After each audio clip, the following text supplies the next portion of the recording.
All right, welcome. Welcome to the first module, Building a Successful Business and Being Ready to Truly Start Up Your Business. So, very excited that you are taking this step. You are so brave, and it's going to be an amazing ride. But let's make sure we truly start at the foundation. And that is why we're starting with leadership as a foundation, because just like building any house or structure, you need a strong foundation, or planting a garden, right? You need that enriched soil. And so when we took you through our pre-qualification workshop, we really dug into making sure that you had that healthy and enriched soil and understanding that difference between a business owner and an entrepreneur, and really why both are really important to growing this business that you're launching. There's going to be times where you need to wear your business owner hat, and there's going to be times that it's going to be best that you have your entrepreneur hat on, and the two will need to work together really well. We also really dug into truly why. Knowing your why is what makes organizations succeed. Simon Sinek is paid to coach huge organizations and help them improve their business results. And he truly boils down to, and I completely believe in it, that when you know your why, it's something that goes beyond making money. It's about a purpose and a core belief. And that's truly the seed that you're planting, is what you want you and your business to do for your community or even the world. Who knows how big your business will grow. But what we are going to truly dig into in this module today is getting to know yourself even better. Because when you know who you are as a business archetype, as a business leader, you're going to be able to understand ways that you also need to develop, or I should say things that you need to develop in yourself to be even more effective, adaptable, flexible to all the things your business needs. This is also hopefully going to help you be really aware of people that you bring into the business with you and who they are as a business archetype. Then you and your partner, or you and a future, operating manager, or even you and your vendors, you and your customers. It's really going to help you understand who each other are and be able to relate to each other's kind of unique mental frame. The second thing I want to dig into in depth with you today is truly understanding the growth stages that not only you are going to go through these next few weeks and months, but when you bring somebody into your business, what you have got to honor for them, right? A lot of entrepreneurs will hire somebody in panic mode, and they need them to be successful and performing 5 weeks ago. But that can really cause for some disruption in your business if you don't honor the time that individuals need to truly grow into their role and master that. So I really want to start with you.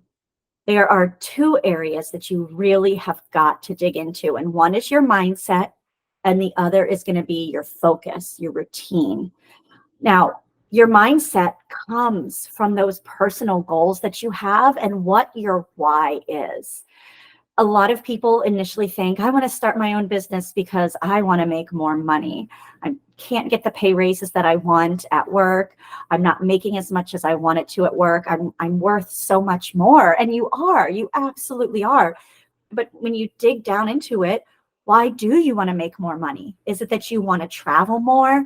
Do you want to do more for your family? Do you have goals for what you want for your partner, for your children, for your parents, for your siblings, for close friends, people you call your family, right? We always have reasons that go a lot deeper and a lot more emotional. So I would challenge you to truly dig in and find those personal whys and your goals. And then how can your business mission mesh with what those goals are? And then, of course, knowing who your support is.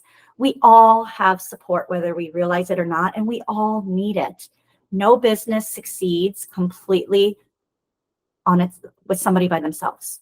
You have your vendors who probably would be happy to give you product knowledge and training just so you can sell their products even more effectively. You have online communities of people within your same industry. And the beautiful thing about getting out of the job or corporate is there's no longer competition, really. When you reach out to other individuals who are starting up their own business or as well, or have launched their own business, they want to help others succeed. And you see things through a different lens as a business owner. And you realize the more help and support you give, the more it strengthens your own business and your community. So please do not feel like you're alone. I'm sure a lot of you have friends or even partners or spouses who really want to see this business succeed for you and are willing to do anything it takes to help you. And that's amazing. So realize that you have support and understand that you cannot do it alone and that they are here for you. And then your development. I'm going to skip to the other side of the slide there. It is so important as you launch into this business. Yes, you might be at the peak at your job or at your corporate right now, and you are the person everybody goes to. You are the training, manager or leader. You are the one that they call to solve problems. And this is giving you confidence to launch your own business. But what you don't realize is you're getting a lot of development ongoing because you're either, being led by someone over you who is pushing you, and you may not like the way they're pushing you, but it's forcing you to reinvent yourself and evolve. Or maybe you work for a company that does invest in their people and gives you modules or readings that you can do to help continue your growth in your field.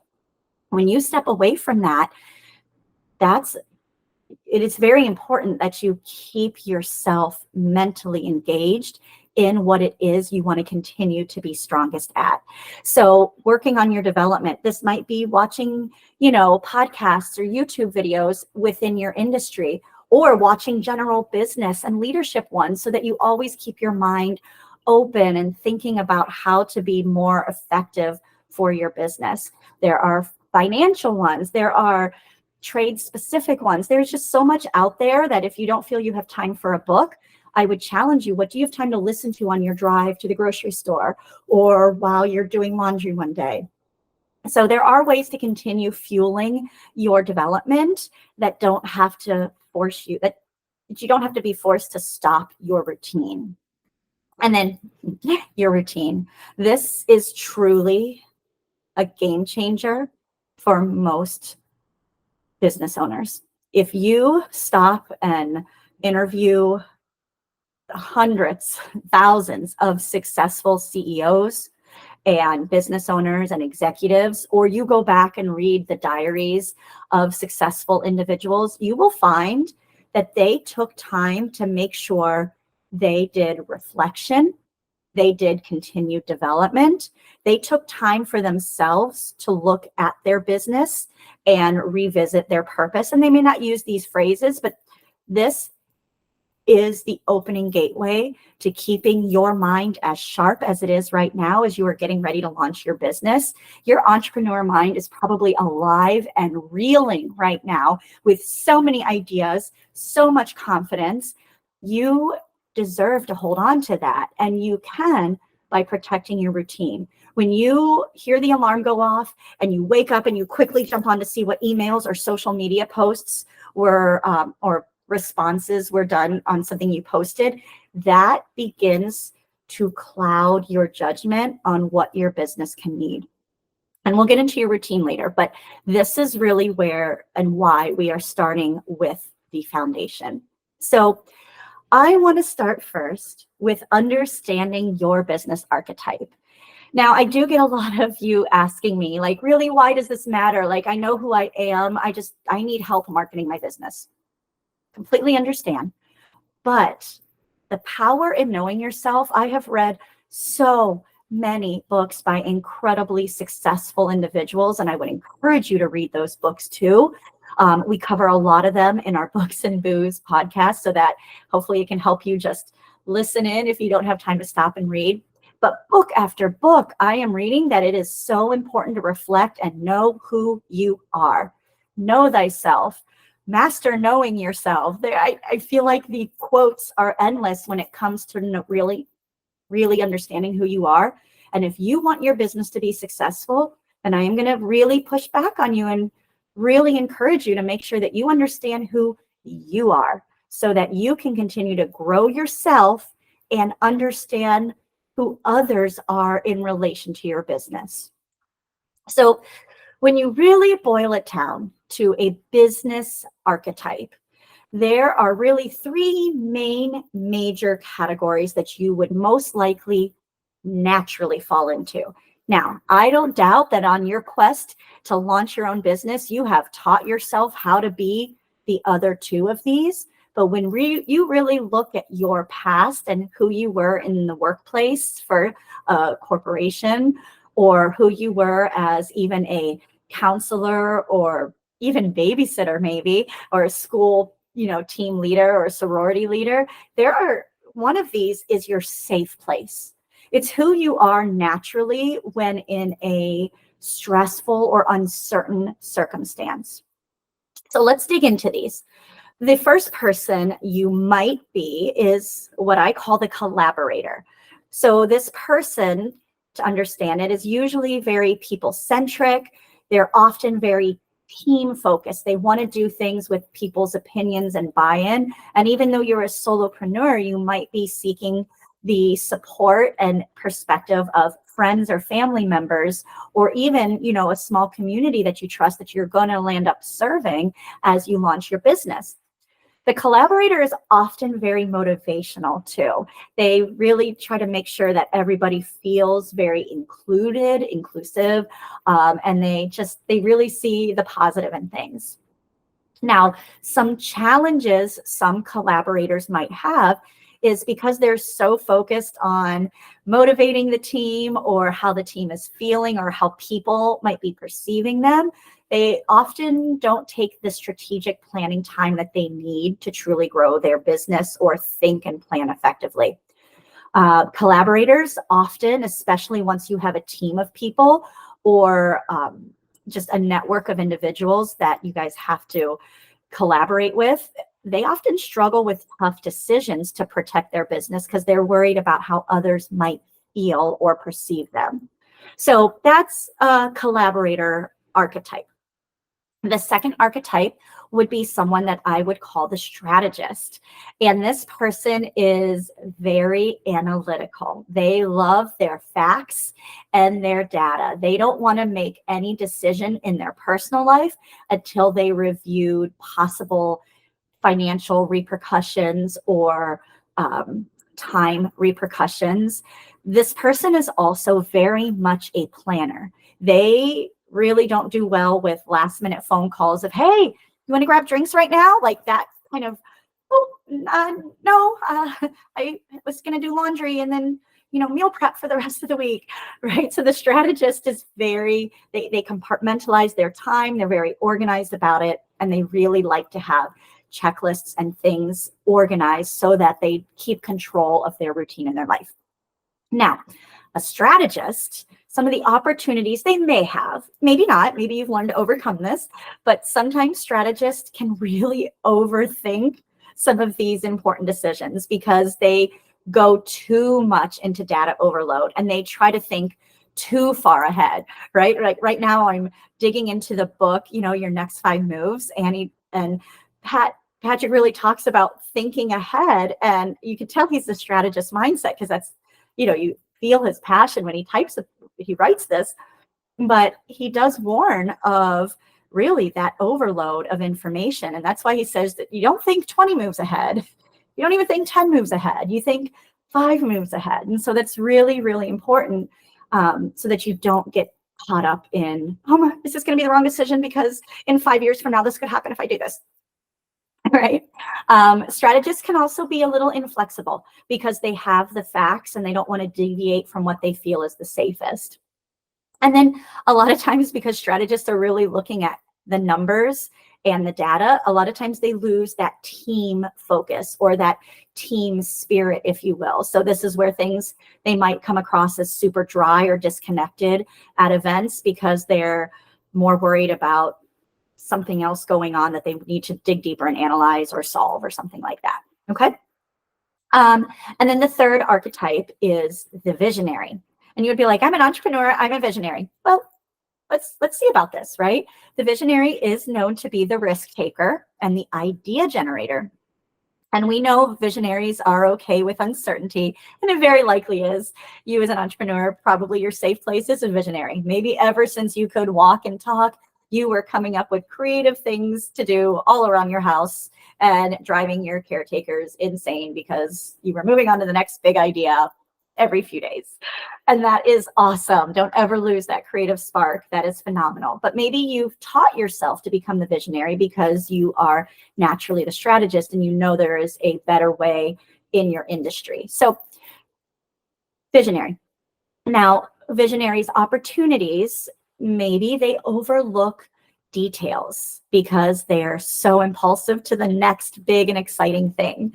Or maybe they're challenged to manage expectations. Visionaries often have an endless supply of energy and are those people who can wake up at 6 a.m. and go until 1 a.m. at night or the next morning and just be doing stuff for their business and research and planning and all sorts of things. And people, they just wear their partners out because they are just nonstop Energizer bunnies. And all of these are something that you are going to have to develop to truly be successful. I don't know about you, but I think I read parts of, business owner, especially in the collaborator and strategist. And then I see visionary in obviously the entrepreneur, and visionary and strategist maybe, or visionary and collaborator on the entrepreneur side.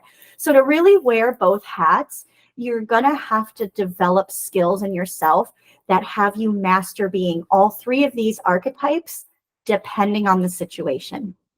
So once you align on really what is your archetype, and don't worry, we'll go back to see it and you can really see how this all comes together. But I want to dig into what is your contribution spectrum.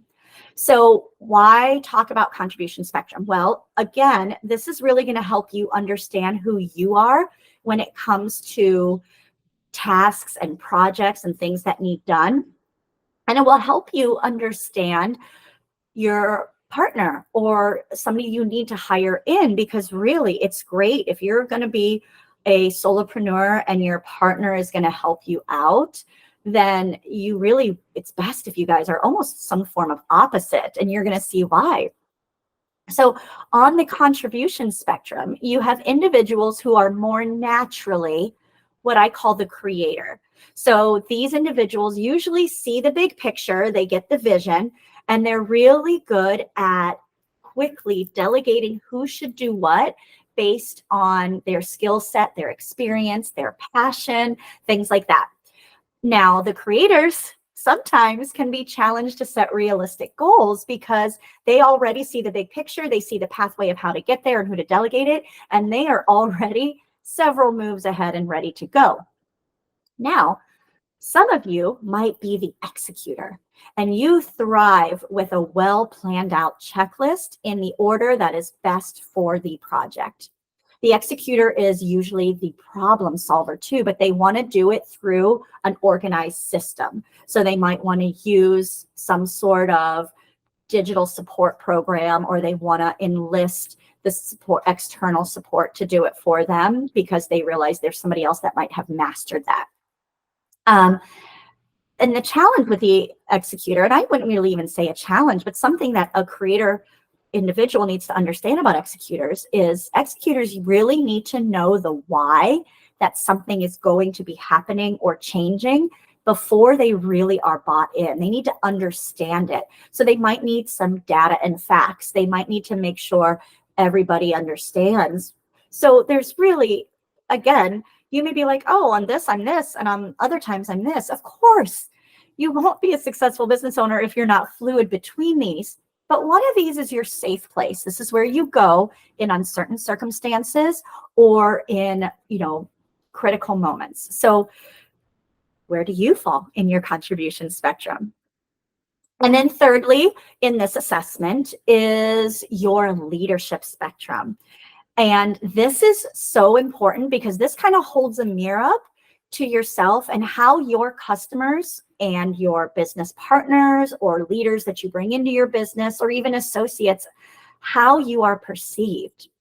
And then again, I can't reiterate this enough. At some point, you are gonna most likely need to bring somebody in to support you, whether you just need somebody for operational tasks so you can still execute, or if you want to hire somebody to execute and run the boutique or run the shop while you continue the financial management and planning on the back end.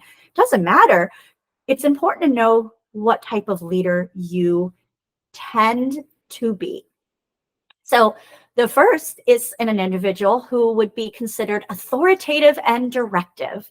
So this person's personality usually comes across as very assertive and bold and confident. They often are able to make quick decisions because they've either mastered that or they just feel really sure about what it is needs to happen. And that's amazing. Now, sometimes those who are authoritative and directive can move a little too fast before others on their team or in their community understand what's happening.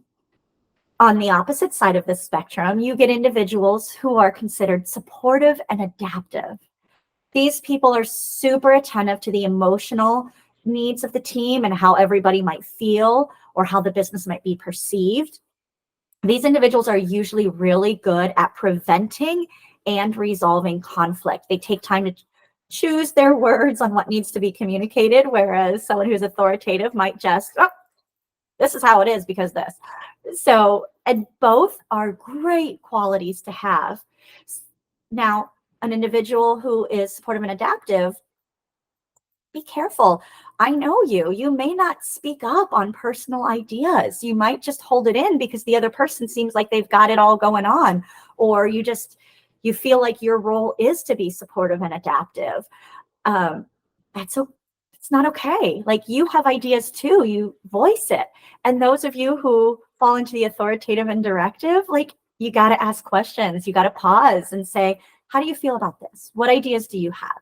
So you can understand why understanding both of these is going to be really important for those combos launching this business. If you're a husband and wife launching a business, chances are one of you is one of these roles and the other is another. Or if you're friends that are going into business together, again, chances are one of you is one is the other. So when you really see this assessment in one quick location, where do you fall? Are you naturally a collaborator, the strategist, or the visionary? And then when it comes to contribution for projects, tasks, things that need done, are you more the executor or the creator? On the leadership spectrum, do you feel like you're naturally just really directive and confident? Do you feel like you're confident through a supportive lens? So take this assessment on yourself. And if, your partner, spouse, best friend is doing this business launch with you, I would encourage you to come back to this and watch this again together and really pause and talk about it, because this digs into then how you guys really can talk to each other. There's books like, the 5 love languages when it comes to business that are so important, because I can guarantee you how a collaborator feels supported and appreciated is very different than how the strategist might feel supported and appreciated. So it's really good to dig into these and dig even deeper to know yourself. So as we reflect on this particular part of the module, you've brought all these factors together. So I've got some questions that you should really dig into to help understand really why understanding all that was so important. One, what are your stress points? For some of you, it might be uncertainty. You do not like to know what will happen. And heads up, entrepreneurs, that's a lot of your daily routine until you at least hit the 3 to 5 year mark. At least until you hit that 3 to 5 year mark where you can start to see routines happening.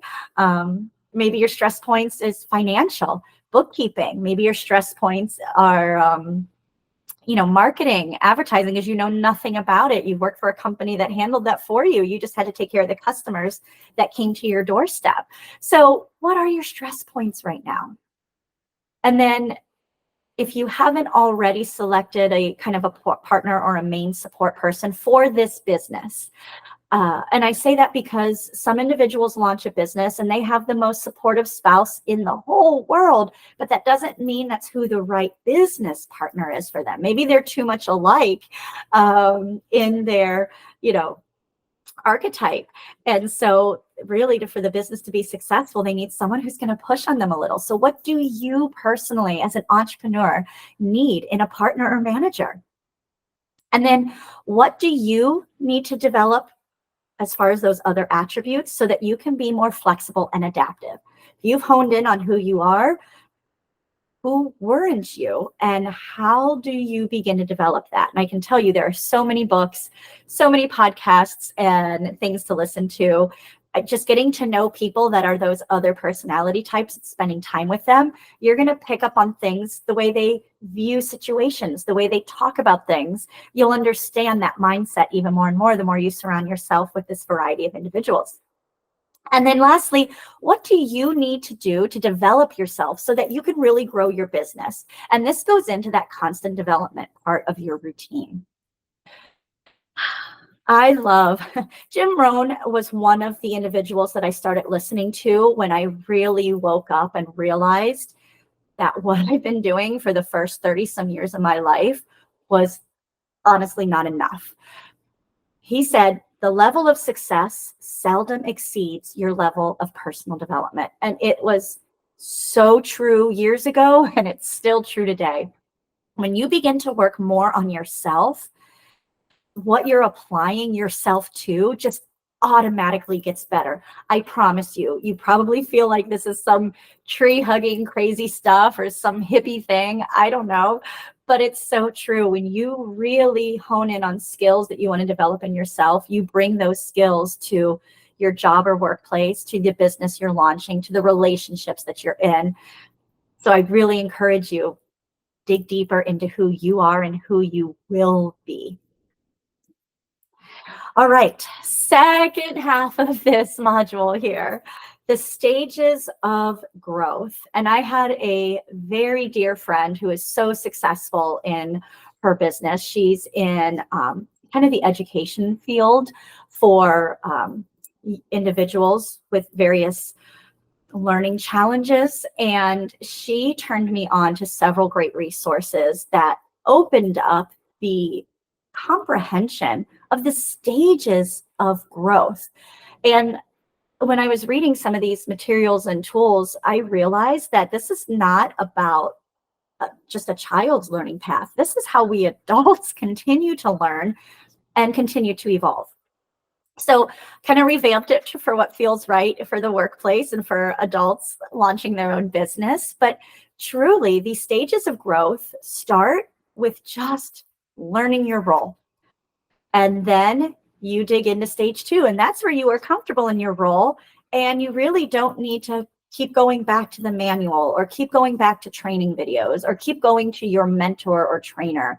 And we're going to dig into these slides more and dialogue them. But even if, let's say you have been in, beauty care and you have been a hairdresser for 20 years and now you are going to open your own salon. Well, learning the role when it comes to actually styling somebody's hair, you're probably going to move from stage 1, 2, and 3 all the way to 4 within a week of opening your own business, right? Because you've already been doing hair, you know how to teach it to others, you know what to look for to hire in the team. But what you do need to take time in, if you haven't already done it, is managing the books, figuring out a marketing and branding plan, and building a reputable culture in your store for the people you bring in, how they treat the customers, for how you want your brand to be perceived. So stage 1, learning the role. Stage 2, comfortable in the duties of your role. Stage 3, mastering your role. And stage 4, the ability to lead others. Now, before we dig into each of those a little deeper, I do want to say it is so important to take time and honor each of those stages, right? You, like I said, may move very quickly in those stages in a trade that you are well experienced in, but there are others that you need to allow yourself these growth times if it's not something you've ever been responsible for. And most entrepreneurs have not been responsible for bookkeeping. They have not been responsible for a marketing and advertising plan. They have not been responsible for training others to do those roles. So it is important that you honor each stage of learning, not only for yourself, but anybody that you bring into your business. So let's dig a little deeper with stage one. So this is where everybody starts for your business. They start at stage one. Even you need to allow yourself at stage one. And this is where you want to truly understand your why, your goals, why your business is doing what they're doing, what it's doing, what your mission is. This is also a really great place to really make sure you understand your business archetype. We already went through that. And then this is where you want to clearly define your expectation for that particular role. Now, when we get further into these slides, I'm going to show you an operational organizational chart, and you're going to understand that there are several roles that you as a solopreneur are going to need to perform every day. And so as you work on mastering each of those different roles, you need to give yourself the time to learn it. So you may be able to jump straight in and start doing people's hair, but you might need to take some time on really understanding some sort of digital accounting software and how to communicate regularly with an accountant or advisor, financial advisor regularly as you make decisions and investments. So do you understand the difference? Like, you might be ready to do people's hair, but you may not be ready to do the business financial side of it. And you need to take time to learn that. And then step 4 for entrepreneurs, this is incredible. And I really took this thought process from the book E-Myth, where as you are figuring what works out, build kind of a catalog or a journal of that, so that when it's time to teach somebody else that role, you have figured out what works and you've basically built your own training manual. So instead of the night before somebody's first day and you're like, oh, what did I do here? What did I do here? Just have a simple notebook. It doesn't need to be this beautiful leather journal that costs, $70. No, go and get a spiral notebook that middle schoolers use, and just keep track of what you're learning, what frustrates you, what works, what makes it even easier, even faster. And then as you wrap it up, you can kind of have an actual checklist for how to do that role successfully. Now, stage 2. This is when individuals have really, truly understand their role. They don't need to keep going into a online video for how to do something. They don't need to keep calling someone who has done it and like, oh, where is this on this platform? They don't need to keep going to a manual or something, right? They've really got it figured out, but they occasionally have questions, and that's okay. Now, you may move very quickly through this stage, again, because it's something you've already done at your corporate job or something like that. But if you're bringing in somebody brand new to your industry and you're bringing them in because they are maybe that financial expert, but not the sales expert, maybe they haven't had to have, business to business sales, or they haven't even, ever worked in a retail or cafe environment. So you need to understand that your partner coming into your business with you will move at different paces than you. And when you guys can understand that with each other, there becomes a patience with each other. And that's going to be really important. Third, as you are learning every single one of these roles that you're going to be learning, it's important to begin to link what metrics. In the business world, we call them KPIs, key performance indicators. What metrics really tie back to those particular tasks? And if a KPI doesn't tie back to it, maybe that's not something you need to spend a lot of time doing. So it's really important to understand that you are spending time on what will generate income for you and hold to your why, and then how you can begin to measure success with those different roles. And we'll dig into that a little bit more. Now, stage 3. This is where you get to feel like you have mastered the role. And this is where you're going to move very quickly when you are opening a trade of something that you've been in for a while. but this could take time for anything that you haven't really been exposed to before. And same thing for somebody you hire in, or same thing for a partner who's launching this business with you. So the best way to navigate through this stage is to have planned touch base times regarding the business results and specific KPI metrics that are specific to this individual role. And once again, when I bring up that organizational chart, we can talk about various KPIs that might be influenced by those different roles. So having those touch base times, and I had a very good friend who launched her own business, and she truly was a solopreneur in all aspects. And she would tell me how she literally would have touch bases with herself as an accountability threshold. And I thought that was brilliant because it allowed her to constantly look at things through a business owner lens, and then an entrepreneur lens, or an employee lens, or a bookkeeper lens. And it was really, I think, brilliant for her to do that. But if you do have a partner on this journey with you, this is a great time as you each feel like you move into the mastering your various roles to be vulnerable with each other and ask each other, hey, what do you think I could do to be more effective in this? Am I wasting time here? Am I overcomplicating this, right? Because sometimes we figure out how to make something work, but we really overcomplicate it. I am so guilty of that. So it's really good to have my good friends and my partners. You know, Leilani, you're amazing. You really challenged me on it. That's something we need to be doing right now. And I appreciate that because I can get so caught up in shiny things.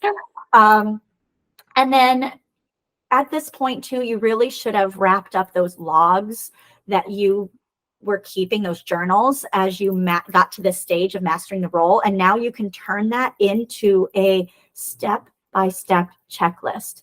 I've even seen successful business owners turn those checklists into, ebooks and modules for others wanting to take this journey as well, as kind of a side income. Just there's so much, your experience is worth so much, and honor that.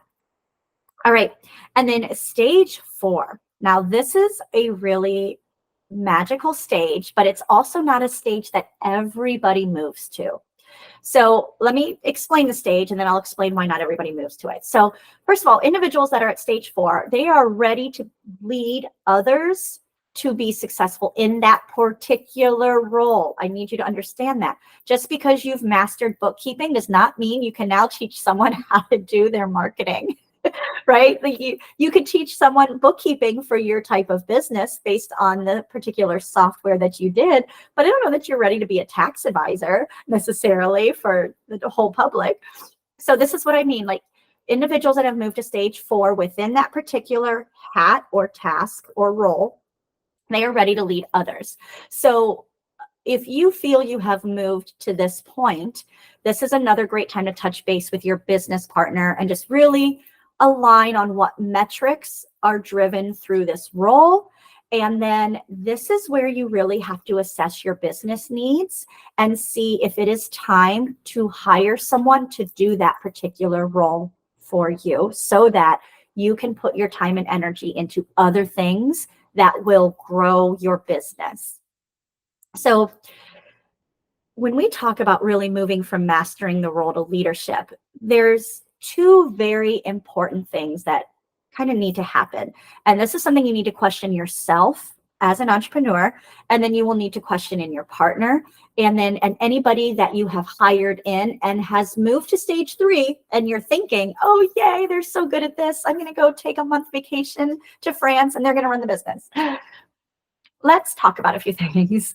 The first question is, what does your business need?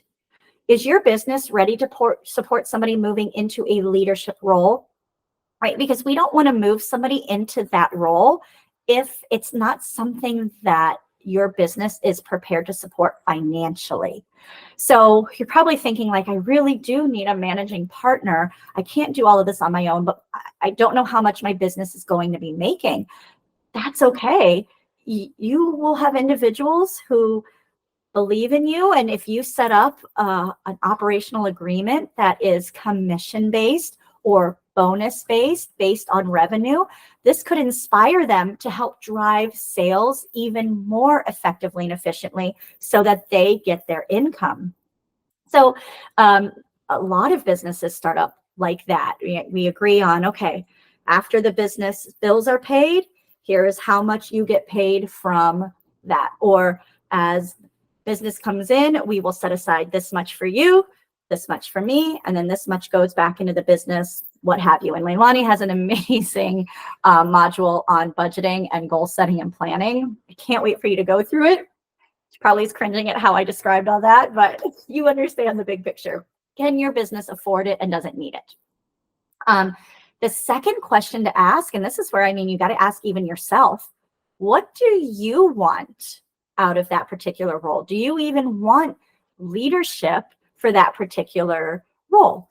I have a lot of people that have launched their own business as entrepreneurs, but as they kind of get into it with their business partner, one of them truly continues to show up as the entrepreneur and the business owner, and the other one shows up more as kind of what we read in Your Next 5 Moves as being an intrapreneur. And this is an individual who is just as dedicated, just as driven to seeing the company or the vision succeed, but there's just certain things that either they don't necessarily want to put on their shoulders or don't feel they're ready to put on their shoulders. And that's totally fine. But it really becomes assessing yourself and understanding, what do you really want, or what does this individual who has mastered their role want?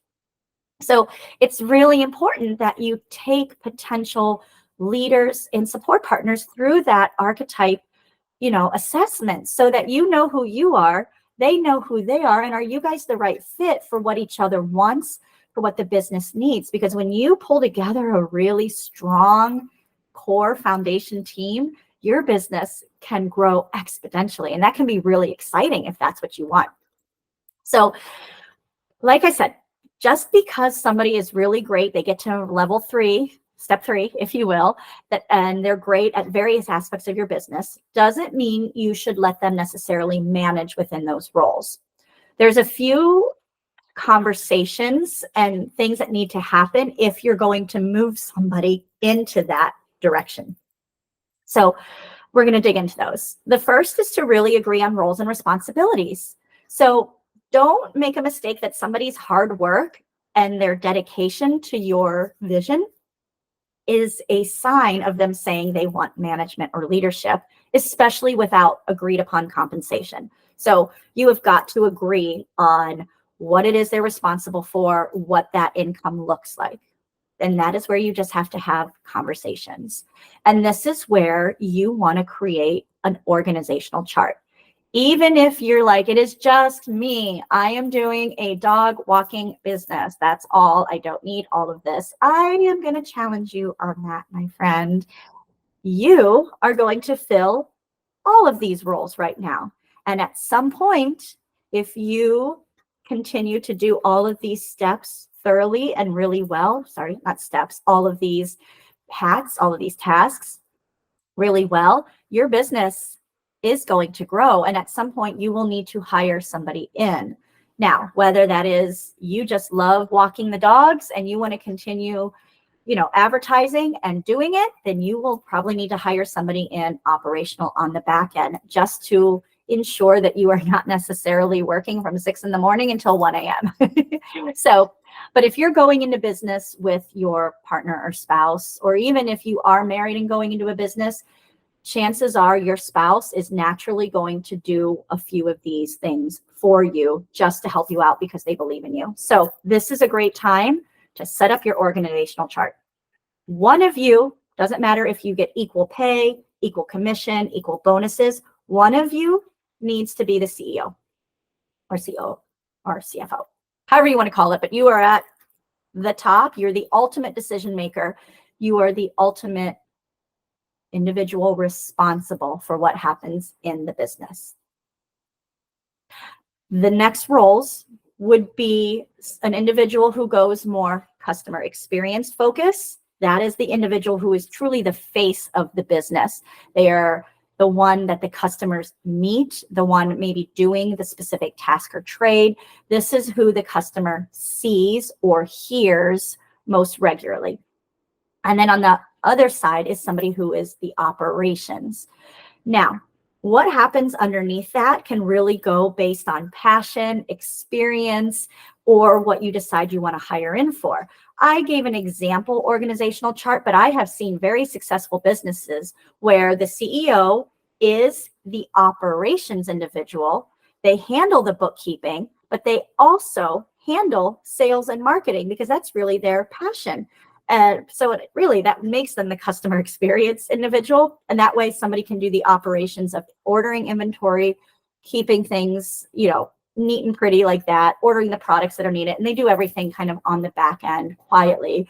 Nobody really even knows they're there. So you can change up who does what, that doesn't matter.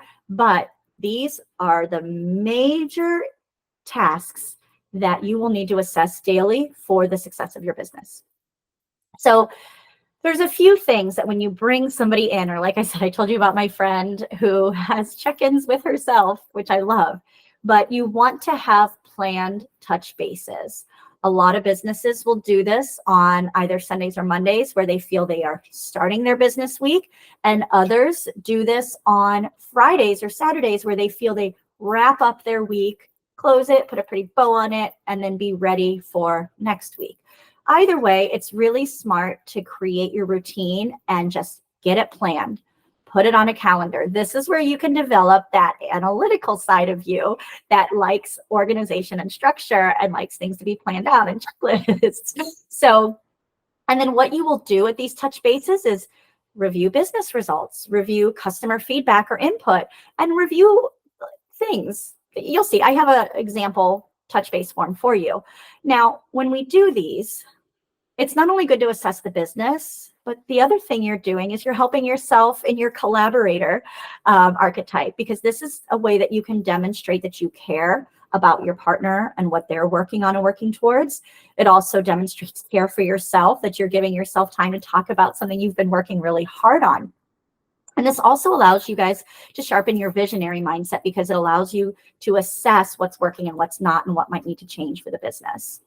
So here's an example of really what a touch base schedule could look like as you're writing your calendar or plugging this into your, Google Calendar, what have you. Weekly, this can be honestly even just 5 to 10 minutes, especially if you're a solopreneur. It's just, hey, how did the business do last week? How much did we generate in sales, or how many appointments did we book, or how many, programs did we launch, or whatever it is that your business is doing. This is a good time to review those metrics, some sort of sales metrics.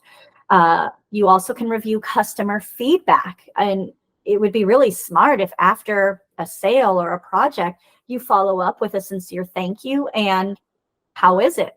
Because your customer feedback is actually going to be your best learning and development tool for the products and services you offer. You also weekly should look at what tasks and projects are on your plate for that week and have you prioritize them effectively. And then lastly, your inventory needs. You don't want to run out of what it is that you offer your customers, because then you can't make sales. So you really want to assess those inventory needs and what have you been trending and what do you need to restock on. Now, monthly, you want to save yourself a little bit longer meeting. You might want to save yourself like 30 minutes to an hour so that you guys can really talk about goals that you set and how you're progressing to those goals. So, maybe you set yourself a monthly goal or you set yourself weekly goals, but those can break down then into daily goals, and that all adds up. So what days were you most successful and why? I have a lot of businesses that what it is that they start and launch take off so much faster than entrepreneurs are ready for. So every month, even though it's your first month, you may want to just ask the question, do we need somebody yet? And it may seem really silly, like you're like, no, we only sold one thing. Okay. But at least you're putting this into your routine of really analyzing, do we need to hire somebody? And that actually, you say, no, we only sold one thing. Maybe you do need to hire somebody for marketing. Maybe you haven't quite figured out how to truly reach your audience with a voice. And so maybe you should look into outsourcing for somebody who has mastered that. You also want to look at upcoming projects or events, and then look at what adjustments you need to make to your strategy. And then thirdly is a quarterly touch base. And this you really want to save yourself probably 2 hours for, because you need to pull out profit and loss statements. You want to look at bank statements. You want to make sure everything truly has balanced. And I'm not saying you wait until a quarter is up before you enter receipts and balance your books. No, Leilani will tell you, you need to do that daily or at least weekly, depending on what your velocity looks like. But you, believe me, do not want that to get out of hand. You also want to look at investment options, right? As you set up your budget and you are able to put aside money for growing your business, where should that money go? Should it sit in a high yielding account still? Is there something you should purchase to add on to what you offer customers? Is there an individual you should bring in? All of these are investment options, right? You also want to reassess that organizational chart. Are you and your partner, or you and the person you are deciding to hire in, are you guys doing the right roles for what you like doing? First of all, it's your business. You should do what you like doing. And are people really doing what they're strongest at? And then really just following up on what customers are saying about the services you offer or the products you offer.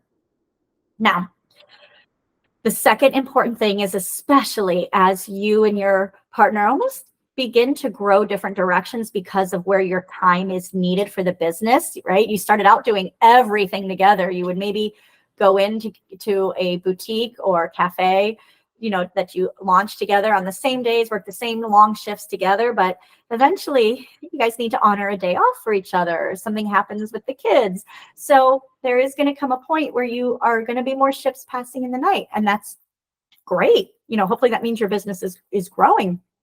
But you, as the individual that launched your business, need to make sure you consistently inspect what it is that you expect, because a business can run away very quickly when you let others just kind of just help you and chip in. But is it holding on to your original vision? Start with your why. Is how we're treating the customers, is the product that we're offering still holding on to what your why and your vision was? And then take it to your branding message. Does it feel like what you want for your brand? Because the last thing you want to do is lose control of your business. So here are what some touch-base discussion points can look like. And this is what you can dig into deeper at a weekly level, monthly, and quarterly. So you should really dig into your customers. Hey, what feedback have we gotten from our customers? What are they saying about us? Why was Miss Julie upset? Okay, what could we have done different? And then a really great customer to ask yourself regularly is, what can we do? Sorry. Another great question you can ask yourself regularly is, what can we do to delight our customers even more? Because that's really what your business is for. If you're not there to serve your customers or a community in some way, you're going to be just speaking to a wall, if you will. So what can you do to delight your customers more? And that doesn't mean you need to spend more money. A lot of businesses have figured out, oh, you know what? Let me send them a thank you email. Let me ask their permission to highlight them on my social media page and thank them for their business and what an awesome customer they were, right? That can be really powerful for how it makes your customers feel. You also need to touch base on discussion. You also need to touch base on operations.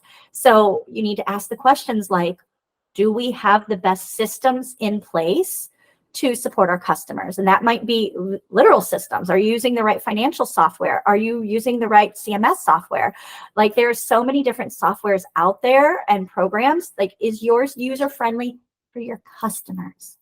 And then if they are working well, great. Is there something we can do to make it even more efficient? But if something's not working well, don't throw a Band-Aid on it. You need to react. You either need to learn it better, get training, get development, because is it not working because you don't understand it? Or is it not working because it's not the right program for the business that you are trying to run? And then lastly, a great touch base point and very important is those goals. So come back to the original why. I really like starting my business meetings with, just how is the family, what's going on, what, maybe we discuss, I don't know, wait, how was the trip you took? How was that restaurant you tried? Come into the person's individual, because most people do things for themselves and how it makes them feel. So connect with the individual and then pull it into those financial goals and the business why. So now that we've kind of really aligned on the importance of your organizational chart, routine, your checklist, your organizational, now that we have aligned really on your organizational checklist and touch bases and why they're so important, whether you do them with yourself or you do them with your partner. Now let's really wrap this up today and understanding what your routine really could and should look like. And I'm not pulling this just from, this is what Kristen does, so everybody should do it. My routine has been created based on reading so many books. I don't know, I'm easily over 100 books that I've read by individuals who have literally come from ground zero. These were not individuals who had a rich mommy and daddy and they opened their own business and it's going great. So these individuals had to figure out how to be broke and feel hopeless and not sure where the money was going to come from for the business idea that they had. They literally started at ground zero. And this is a routine that most of them have adopted in one form or another. And the first is to start your day in reflection and introspection of your why. For a lot of you, your why is probably, something for your family or just something you want to accomplish for yourself. You really just felt drained at your corporate job and you just want to do more. You want to do more for the community, more for your industry. So really find that why and reflect on that. And that's often going to help you reset yourself with a level of gratitude and appreciation for yourself. And that's really important. You can't let the outside noise of doubt and comparison flood your mind first thing in the morning. Or I should say first thing when you wake up. Let's be fair. Some of you have businesses that you run through the night, so you wake up in the afternoon after sleeping. The second step will be to take care of your well-being. This, I'm not saying you should buy a gym membership. I'm not saying that you need to go to church. I'm not saying that you need to do yoga.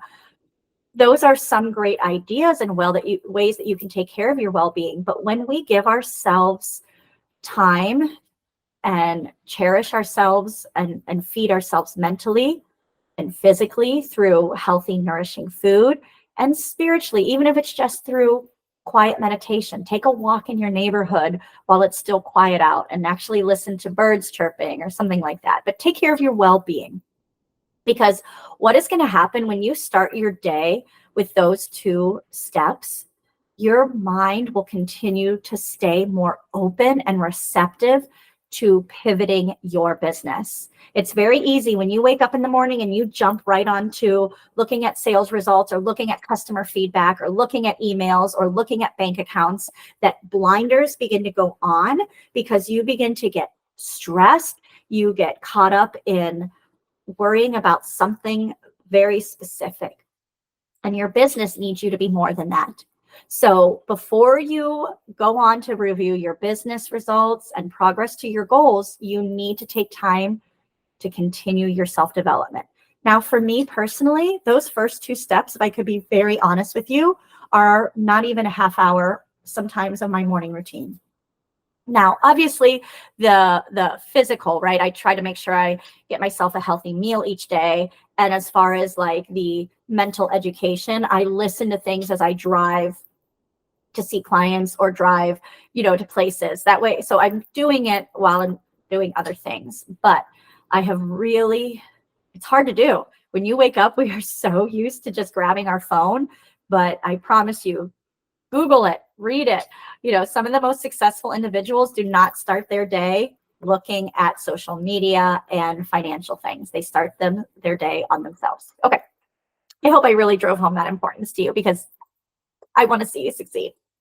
And then after you've reviewed your business results and those goals, then you do want to have that touch base with your partner or a leader you have in the business, or just your mentor. Just your lifeline. Reach out to them, say hi, ask for help if you need it based on how your morning has gone so far. And then you want to look into your customer communication. Do you have appointments that day? Do you have customers who want to talk to you? And then move through your day on your regular kind of business checklists.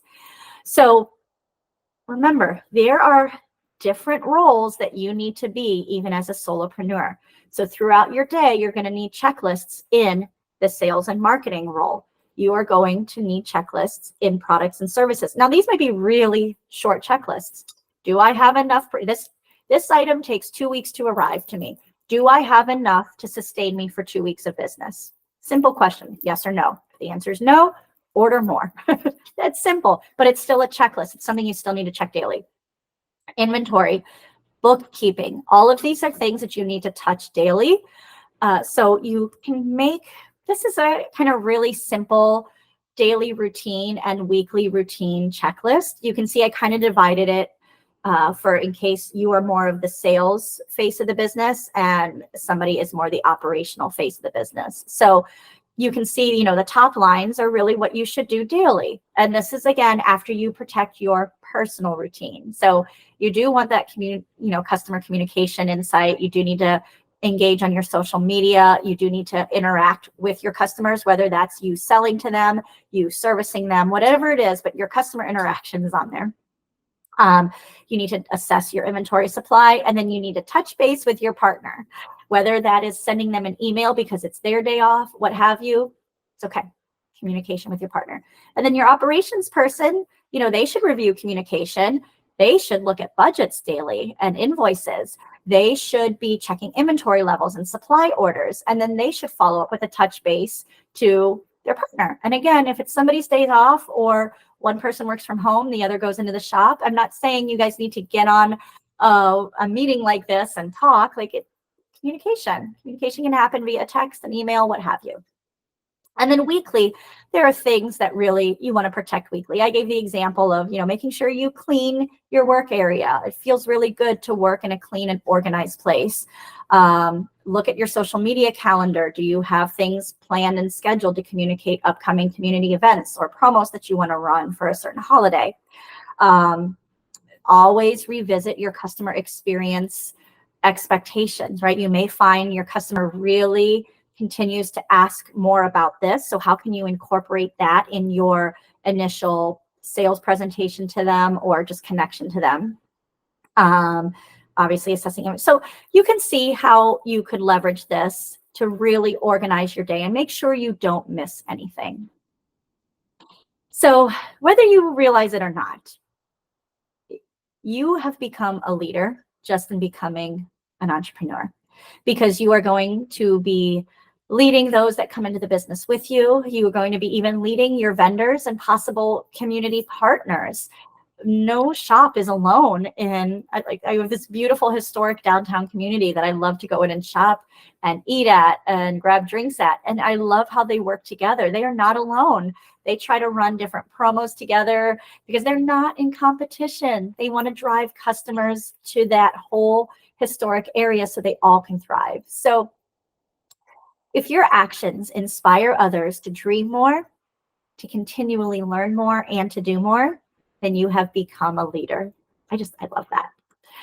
So, all right, we covered so much today, didn't we?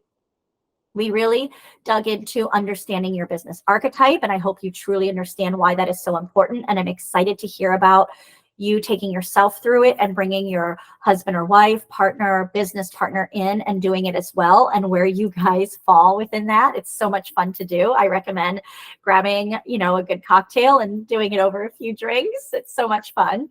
And then secondly, we really dug into those leadership growth stages. And I hope you understand that you need to honor you moving through those stages as you learn your organizational chart, but you and your partner need to honor each other as well. So you will be getting this kind of homework. And whether you're a solopreneur or not, understanding those leadership traits and understanding that is going to be really important to you. So this is your week for true introspection and really getting to know yourself, And you can print an extra one of these off, and your partner can do this too, right? And this could really guide a great next touch base conversation. So dig into this, do these, print enough of these off that anybody you bring into the business with you can do it as well. But I hope this begins that routine for you of really just reflecting on yourself, growing yourself, and making your business everything that you want it to be. Folks, I am so excited that you joined the Sage community. I am excited for you to have gone through this lesson. Don't forget, monthly we do our live Q&A forums. So you just need to email us your questions, answers, feedback, thoughts. You can choose to make it anonymous or not. That's okay. But we want to pool all of your questions, ideas, and thoughts together and support you and answer those in a live forum so that others can learn. And maybe they're not as confident to ask the questions that you're asking or to speak up with the ideas that you have. So this is a really great way that you can come in and listen in and share those concerns, ideas, and thoughts for everyone in the Sage community to grow stronger together. So looking forward to that. Don't forget, Books and Booze covers a lot of the leadership books I referenced in here. So you can absolutely dig in and be part of those weekly podcasts and go back to our old ones and really just help continue to sharpen your business owner mindset. So, all right, we will see you for the next module. Thank you, guys.